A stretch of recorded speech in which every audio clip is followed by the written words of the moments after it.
They believe the source that Netanyahu was trying to cow him into silence as he began to publicly question Israel's overwhelming influence in Washington. What do you make of this? What is your understanding? For this Charlie Kirk story, it's important to separate two things. The forensic case, which is the shooting itself. A lot of people are calling it an assassination. Charlie Kirk did not hold any public office. It's a murder. But there's the forensic case. And this is very confusing. It's quite frankly a mess. There were suspects rolled out. The zone was flooded down to the media coverage being so poor and over speculative. The polarizing narratives that have really politicized this incident. Charlie Kirk was no stranger to controversy and divisiveness and polarity within that paradigm of the forensic case. To me, the important question is, was this a professional hit? Or was it just the right-wing press are trying to categorize as some unhinged left-wing progressive ideologue? I tend to ignore all of this noise. If this is a professional hit, that changes the way you should be looking at this. Then it becomes a high-stakes game of politics, maybe even a high-stakes game of geopolitics.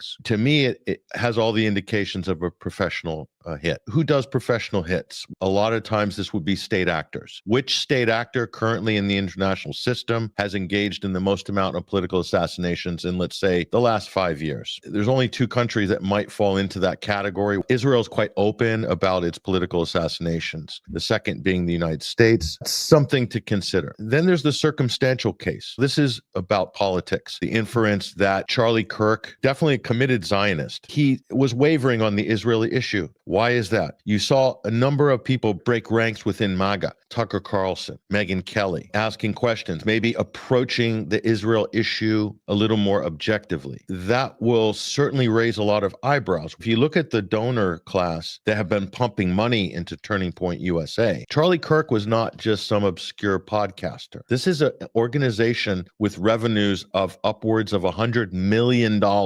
Turning Point USA is a massive political action committee under the guise of a not-for-profit with a media arm, an events arm. They're only a force because of the billionaire donor class that have pumped money into that organization since its founding. Charlie Kirk, his views most likely are a reflection of the views of the donor class. It's not a grassroots organization. When you start pivoting away from this issue, because the money comes with expectations, you're talking about a high-stakes game. And if you think of Turning Point being the most influential conservative, libertarian, stroke Christian conservative organization targeting 18 to 35-year-olds, that's the future electorate. So that's where the U.S. will go on the issue of Israel, generally in the direction that Turning Point USA is steering it.